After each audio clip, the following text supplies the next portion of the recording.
Hello friends, hope you are good. This is our lecture number 19th of unit number 6 comfort heating system. तो आज हम एक नया unit शुरू करने जा रहे हैं, कंफर्ट हीटिंग सिस्टम। तो जिसमें हम आज इंट्रोडक्शन देख लेते हैं।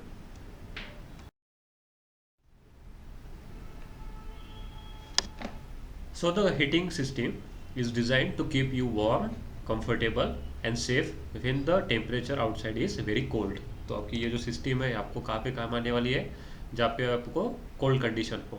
ओके, तो heating system, it comprised of some basic components, and these are heating core, blower motor or fan, heating hoses, heater control valve and cabin air filters। ये सारे इसके जो भी बेसिक कंपोनेंट्स हैं इस फिगर में आपको दिखाई दे रहे हैं।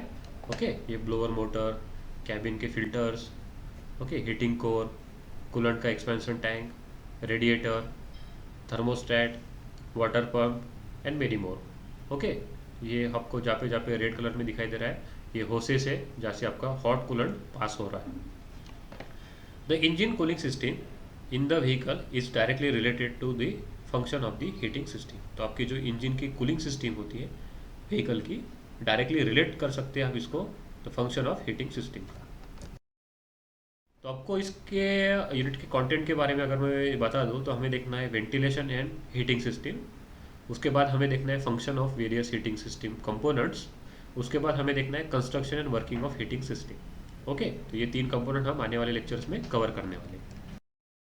सबसे पहला देखते हैं वेंटिलेशन सिस्टम। तो इस कार का जो भी अंदर का आपको सराउंड है वो काफ़ी वेंटिलेटेड होना काफ़ी ज़रूरी है। The ventilation system is in most vehicle is design to allow fresh air into the passenger compartment. तो ऑब्वियसली आपका वेंटिलेशन क्या कर रहा है, फ्रेश एयर आपको सप्लाई कर रहा है। There are several systems use to vent air into the passenger compartment. तो ये अलग अलग सिस्टम्स हैं आपके कंपार्टमेंट में फ्रेश एयर पास करने के लिए। The most common is flow through the system. तो ये मोस्ट कॉमन जो है आपके सिस्टम के फ्लो करना, वो काफ़ी एक जनरल सिस्टम है। तो यहाँ पे आप ब्लोअर मोटर और स्क्विरल केज का फैन दिखाई दे रहा है। तो ये जैसे जैसे फैन ओपन होता है, रोटेट होता है, आपका ये सिस्टम के अंदर आपको एक वेंटिलेटेड एयर मतलब बाहर का फ्रेश एयर अंदर सर्कुलेट करेगा।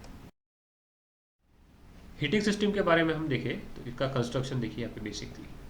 ओके, एक विंडशील्ड डिफ्रोस्ट डक्ट है, एक हीटिंग कोर दिया है आपको, एक हीटिंग सप्लाई होसेस दिए हैं, उसके बाद यहाँ पे हीटर फैन दिया है। तो heating system in most vehicle is design to work with the cooling system to maintain proper temperature inside the vehicle. The major component of the heating systems are heating core, heating control valve, blower motor for the fan, heater and defrost duct hoses. तो सबसे पहले working देखते हैं हम इसकी। The heating system is connected to the engine cooling system and it uses heat from the engine to warm up the cabin. तो ये आपका क्या करता है, जो आपका कूलिंग सिस्टम है, इंजन का कूलिंग सिस्टम। तो हम थोड़ा सा इसको रिकॉल करें इंजन कूलिंग सिस्टम को। तो जैसे जैसे आपका इंजन वर्क करता है उसके अंदर से जो भी ऑयल या फिर अगर वाटर कूल होगा तो वाटर, और अगर ऑयल कूल हुआ तो ऑयल आपका सर्कुलेट करेगा इस रेडिएटर से। इस रेडिएटर से आपको जहाँ पे ये सर्कुलेट करेगा तो यहाँ पे आपको हॉट एयर, हॉट या फिर ऑयल या फिर हॉट वाटर आपको अवेलेबल है। तो यहाँ का हीटिंग सिस्टम आप यूज़ कर सकते हैं। ओके ना, ये जो आपको हीटिंग मिला है यहाँ पे, इसी का हम यूज़ कर सकते हैं। तो ये जो हीटिंग है आपका कूलिंग का, ये पास होता है आपके केबिन के अंदर। Okay, the heater core is a small radiator that is connected to the engine cooling system. तो आपका ये जो हीटर कोर है, ये इंजन की कूलिंग सिस्टम से आपने अगर कलेक्ट कर दिया तो आपको यहाँ से हीट आप आसानी से अवेलेबल करा सकते हैं।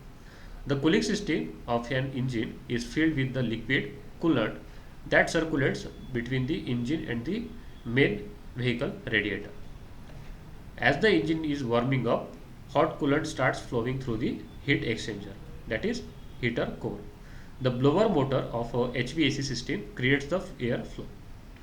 अब जैसे जैसे आपका इंजन वार्म अप होते जाएगा, हॉट कूलेंट वहाँ से आपको अवेलेबल होगा, ये आपके फ्लो करेगा हीट एक्सचेंजर से, जिसे आप कहते हैं हीटिंग कोर से। अब ये हीटिंग कोर, इसके ऊपर अगर आपने फैन लगा दिया इसके बाजू में, तो आपका ये फ्लो आपका HVAC सिस्टम में फ्लो करना शुरू कर देगा। The air flows through the AC condenser and then through the heater core. Various duct and doors inside the HVAC system distribute this warm air to the vent. तो काफ़ी आसान working है इसका। इंजन है आपके पास, इंजन हीट करेगा। Engine में अगर एयर अपन ने कूलेंट सर्कुलेट कर दिया, उसे पास कर दिया हीटिंग कोर के ऊपर से। हीटिंग कोर के ऊपर जो आपको हीटिंग मिला उसके साइड में आपने अगर एयर का फ्लो लगा दिया, तो ये एयर फ्लो आपके सिस्टम के अंदर से वेरियस डक्ट और डोर के थ्रू आपके इनसाइड कैबिन में आपको मिल जाएगा। तो यहाँ पे एक आप फिगर में देखा जाए तो ये आपका फ्रेश एयर, फिर से रिकॉल कीजिए आपका केस एंड डक्ट सिस्टम को। ये फ्रेश एयर, यहाँ पे आपको फ्रेश एयर और रिसर्कुलेटिंग डोर दिखाई देगा। यहाँ पे कैबिन की एयर फिल्टर हो रही है। जो ब्लोअर फैन है वो आपको एक मोशन क्रिएट करा दे रहा है। ये फैन का मोशन क्रिएट करने की वजह से आपको ये आपका जो भी एयर है वो पास हो रहा है इस हीटिंग इवेपोरेटर से। तो यहाँ पे तक आपको कूलिंग एयर मिल रहा है, यहाँ पे आपको क्या मिल रहा है, ठंडा एयर मिल रहा है। अब मैंने टेम्परेचर ब्लेंड डोर बंद कर दिया और इसको पास करा दिया हीटिंग एक्सचेंजर पे, यानी कि हीटिंग कोर पे। तो यहाँ पे ये क्या हो रही, ये जो कूल एयर थी वो अब हीट होना शुरू होगी। ये हीटिंग एयर आपका एक डीफ्रोस्ट पे जाएगा, एक जाएगा आपके फेस के पास और दूसरा जाएगा आपके फीट के पास। तो ये अलग अलग डिस्ट्रीब्यूट यहाँ पे हो जा रहा है। जो भी आपने मोड सेलेक्ट किया उस हिसाब से ये डोर के फ्लैप ओपन या क्लोज होंगे और आपके फीट के पास, चेहरे के पास या फिर डीफ्रोस्ट पे चले जाएंगे। तो ये रहा काफ़ी बेसिक आसानी सा HVAC सिस्टम ऑफ कार, जहाँ पे ये हीटिंग प्रोवाइड कर रहा है आपको। अब आपको हीटिंग नहीं चाहिए तो आप क्या करेंगे, ये टेम्परेचर ब्लेंड डोर को इधर ऊपर क्लोज कर देंगे, तो यहाँ पे से आपको इधर से नीचे कूल्ड एयर पास होना शुरू हो जाएगा।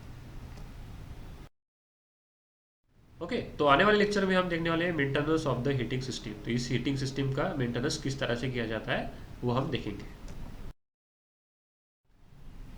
कोई भी डाउट्स हो तो आप मुझे कमेंट सेक्शन में या फिर आपके गूगल क्लासरूम में पूछ सकते हो।